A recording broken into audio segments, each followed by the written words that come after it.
Hi, welcome to Vlogmas, day 13. And I'm sorry if I sound tired, because I am. Um, work, life, new cat. Any more surprises in there? No. And as far as making these videos, I basically do them when I have time. So sometimes I'm like, well, I got half the sleep I should have gotten, but I'm awake now. I have time now. Make the video now. Go back to sleep later. Which is probably not the healthiest, but hey. Hope you can see this. See what we got.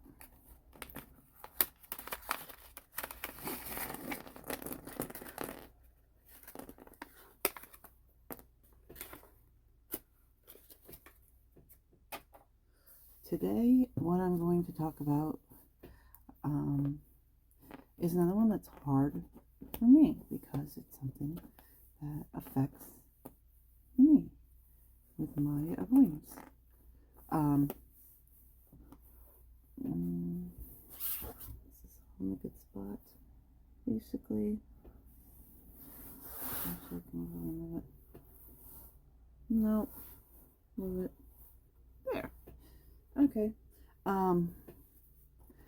I'm going to try to talk about how to thread the needle with people. And what I mean by that is how to get some sort of social interaction without overwhelming yourself and causing, a while back,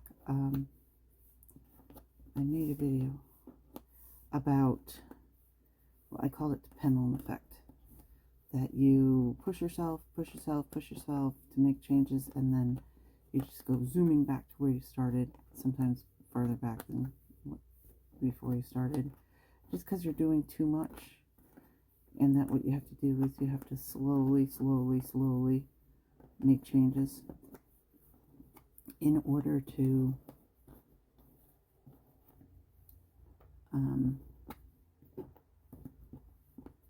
not overwhelm yourself.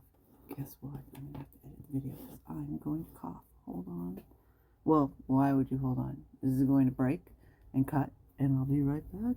And you won't even know. Well, you'll see the jump cut, but you won't have any time to break it off. So the next question is, am I getting sick? And the answer is no. The answer is I better not be. I think what it is one, my new cat, she's a medium length hair cat, and hyperthyroidism, which is definitely improving, if not going to be cured, by having her thyroid removed, but she's still shedding a bit, and I think it's in the air because it's super fine hair. Plus it's very dry because, of course, heating, because it's been cold. And I'm tired. And I think I was just scooch dehydrated. Maybe that's mistletoe. Ew, mistletoe. Anyway, back to the point. The point is how to thread the needle. Which I'm sorry if that's not a term that people are used to.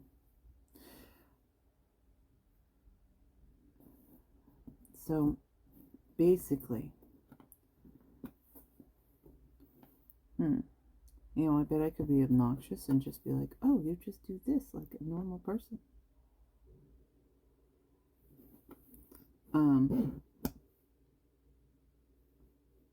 Nope.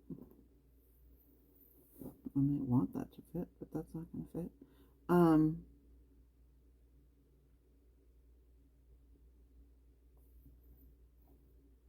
In a nutshell, what you do is, you have to really pay attention to this super awkward sort of stage you go through, where you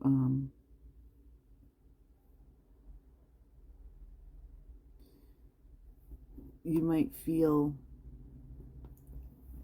from moment to moment okay with being around somebody, and then suddenly, poof, nope, no way, no how. This is not happening.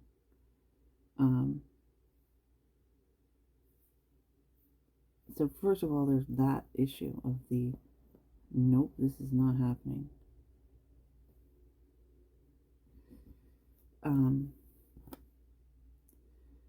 But then you so your immediate response when that happens is that you're going to be like totally awkward, and you're going to start judging yourself. And you know, that's not the most, let's call it, ideal way of coping with that sort of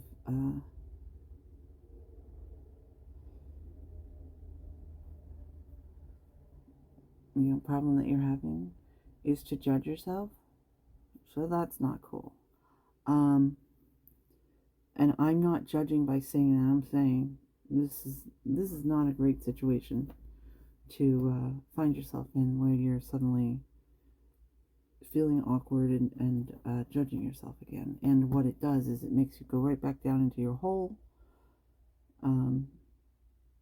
That's sort of a phrase from where I live, and I obviously don't mean it literally.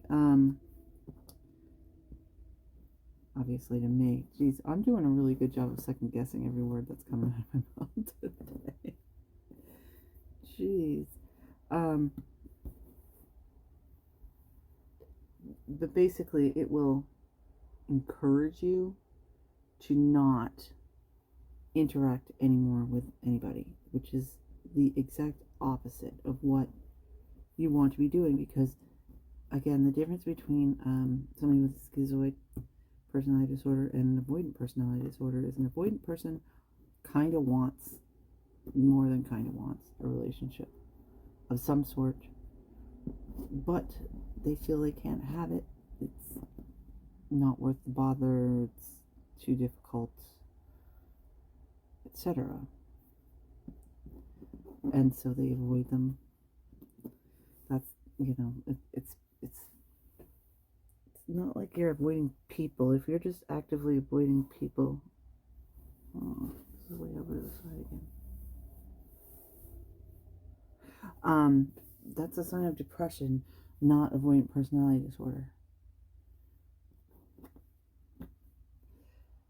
However, the feeling like you just don't have a right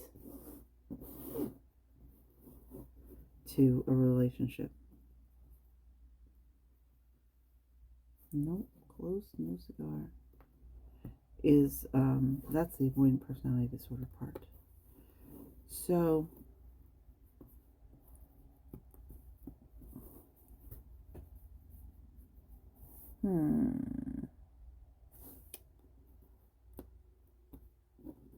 this must not be correct. Does that go there? There we go. And so what do you do? I mean, it's basically the same advice. This is why I'm sort of like linking up these videos and putting them in certain order together, and repeating myself over the days.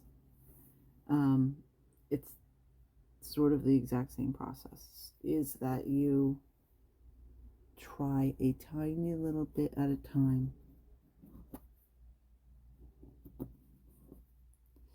and pay very close attention to how you're reacting, which is extremely uncomfortable when you start doing it.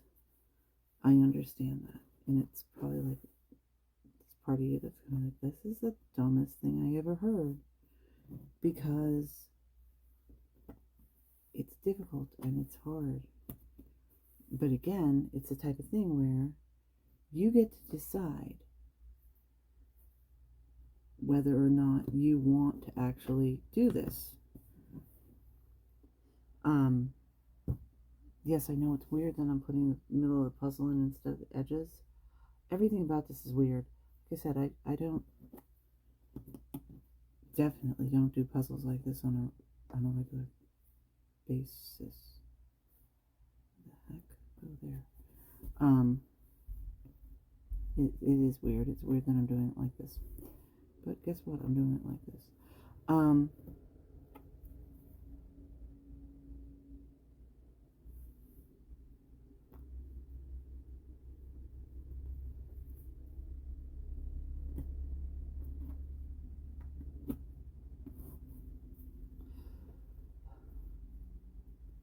So I feel like I haven't given very much practical advice. I'm like, yeah, this is how to do it. And then I'm like, not actually telling you anything. Sorry about that.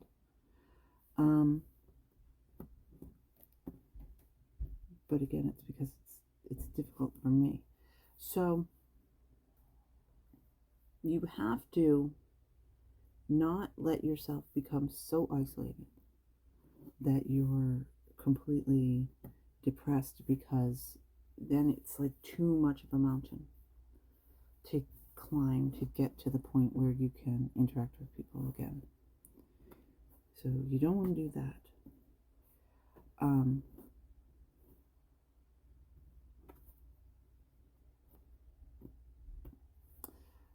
And you don't want to completely overwhelm your system. This is why it's threading the needle. This is a very small area in your life where you'll be able to interact with people. And eventually, you will get to the point, by the way, where you will find the few rare relationships where people don't expect you to be around all the time and are okay with that. Mostly because they have their own lives, so they're not going to need you to be in their life 100% at all times. I mean, unless you marry them, I guess. Marry.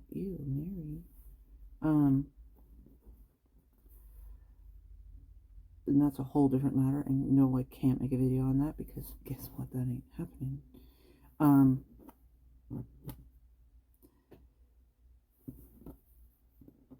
So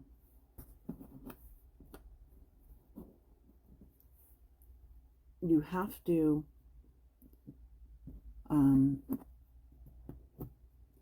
find somebody that passes the tests, which doing testing of people when you meet them is a horrible thing, but almost everybody does it that has avoidant personality disorder. I've never heard of somebody who didn't have some sort of personal test that they effectively put somebody through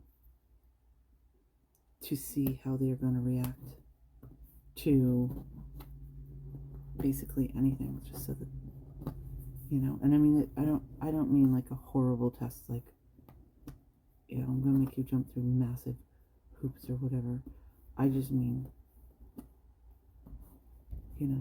how does somebody, I'm definitely getting faster at doing those, how does somebody get used to the idea that somebody's not going to be, say, down for going out for coffee, etc., that sort of thing. How do they react to you not responding as quickly or as positively as the other person? Because some people are like, oh, well, you don't want to have anything to do with me, fine, I'm just done with you too. Rare, but that could happen. And another person be like, oh, cool, I just had time and I was thinking of you and thought maybe we could go for coffee, and that's cool. How about next week sometime or something? Or, if you can't schedule something in advance, I'll just let me know if you're around. And if I'm around, we can hang out. Ideal, absolutely perfect person. And they do exist. But you got to find out that level of clinginess. But that's a little bit farther down from what I'm talking about. This, unlike basic building blocks of how to cope when you have avoidant personality disorder, is you have to seriously categorize people and understand that. I mean, actually, a therapist that was like pretty mad at me because I was like, as far as interacting with people, I need people to understand that it's not going to get closer and closer and closer forever, and that there's going to be a limit. And she's like, yeah, there are not people like that. And I'm like, yes, there are. So, in her opinion, people, I don't know, I guess absolutely everybody becomes, fused at the hip soulmates at some point. It progresses to that. Every single relationship, friendship, acquaintance. I'm like, dude, did not get along with that therapist very well. I mean, she had some good ideas, but she's also the one. I had the story about that she had this list of my positive attributes on a massive like poster board thing that she kept up in her office for every single one of her clients to see. Oh, you know. Anyway, same therapist. That's inaccurate. You do not want to have a person that's going to force their relationship to go forward at a speed faster than what you're able to process, who will not punish you for not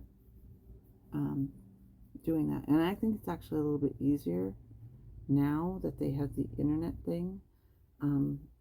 It's easier because people have more people that are sort of acquaintances in their life. Like, you might have somebody that for instance, there's parasocial relationship. You might be like, hey, me, person that's talking right now, I'm your buddy.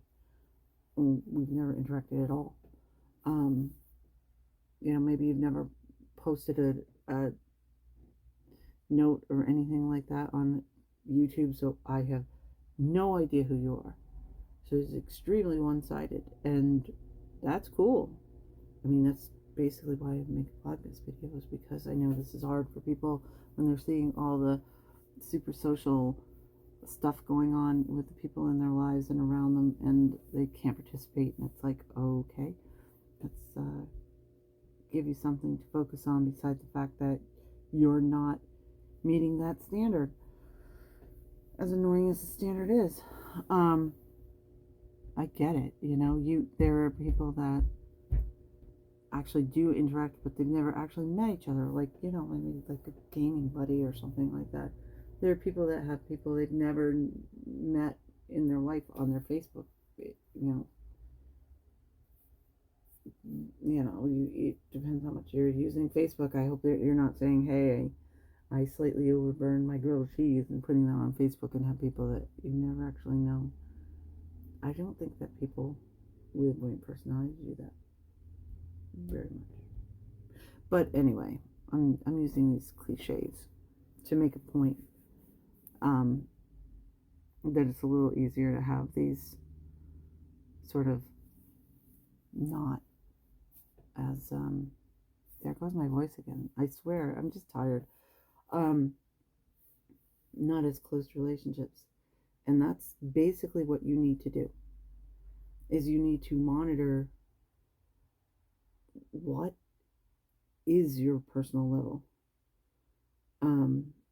which can change, and that is fine, of where you're scratching the itch to have people in your life, and you're not like screaming into the night because they're getting too close. And the thing is, I mean, it's surprisingly, the amount of level that each person would have, and the difference between this and that. It's not like an absolute this or that, and there's no gray area at all. But that gray area is so tiny between those things.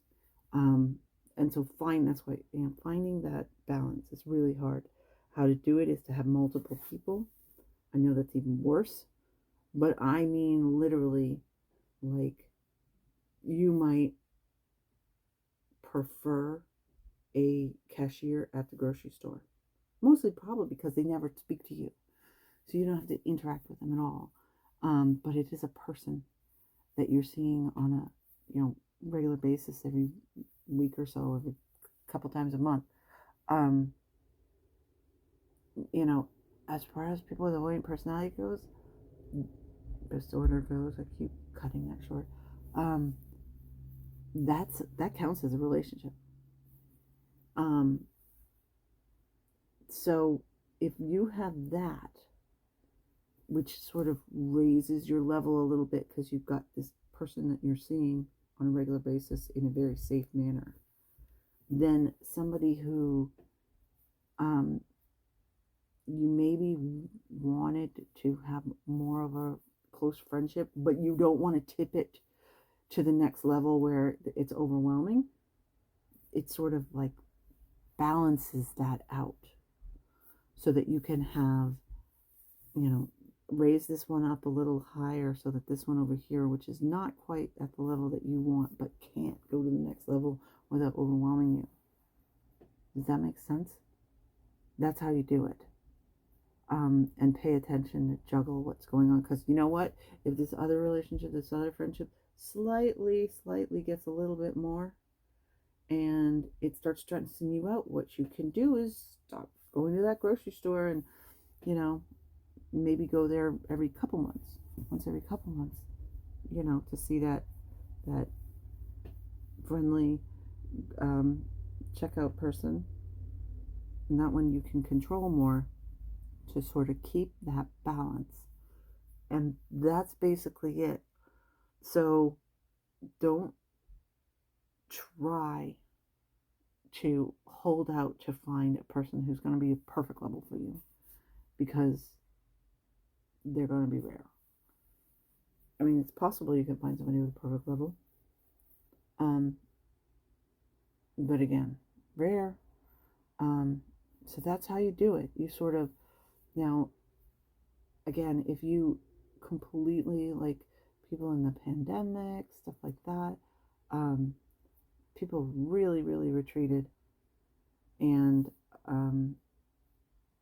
didn't interact much at all, and it caused major giant stress, even for people with avoidant personality disorder, or they got basically stuck staying with the people who were not treating them as well as they should, and it really put people in the mire. And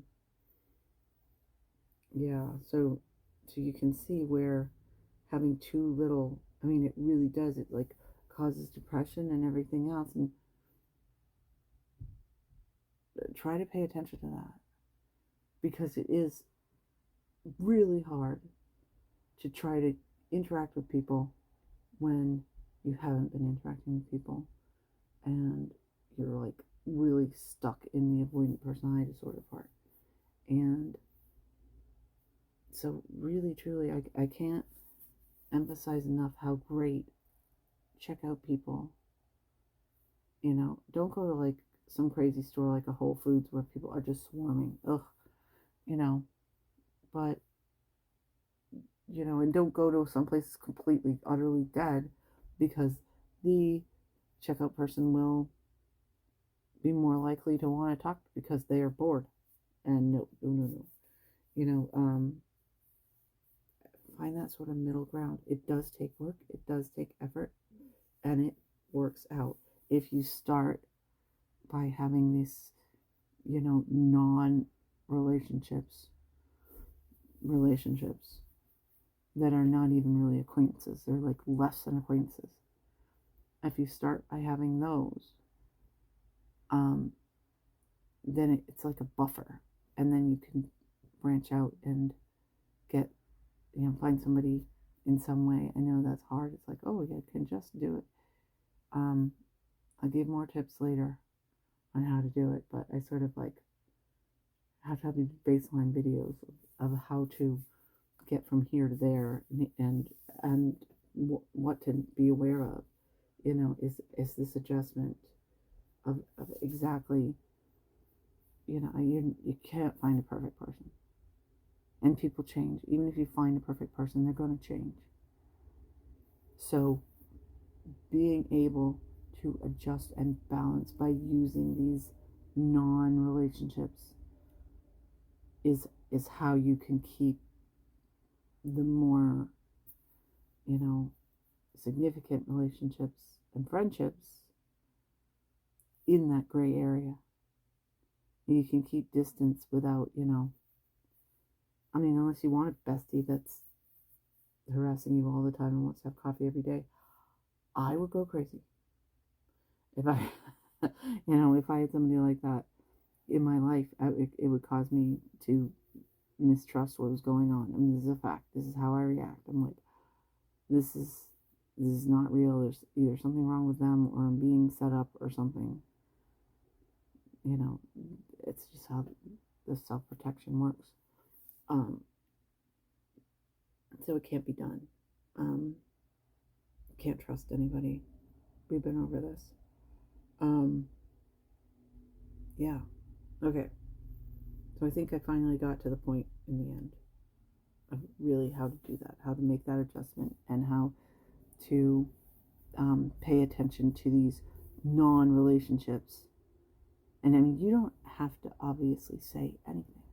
This grocer or grocery clerk or whatever the person is, you buy your coffee from a coffee shop or something like that, you might recognize them, but they might not recognize you. Actually, coffee shop would be better. If they're like crazy busy and you only go in every 2 weeks, you might recognize the person behind the counter, but they might be too busy to recognize you at all.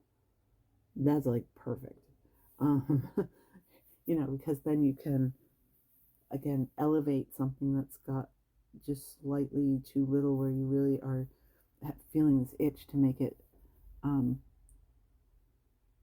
a bigger part of your life, but you're not ready for that. And again, when you become ready to have if you become ready to have the relationship get a little bit more, just stop going to the coffee shop, and there you go. Then it allows space for this person. Okay, I'm repeating myself as usual. I just hope it makes sense, because I think it's kind of important for somebody with avoidant personality disorder, and no therapist is going to tell you this, because they don't understand how this works. They don't get that, they're like, what do they call it? That it's an unlimited resource or something, that you can just interact with a whole bunch of people and it's fine. They don't get that for people with avoidant personality disorder. No, it's a very finite amount. It's a very small amount. And you got to stay in that little range. And so they don't get that at all. Anyway, I hope it makes sense. I hope it's helpful. I hope you're doing okay this month. So I'm going to stop this, and I'll talk to you tomorrow.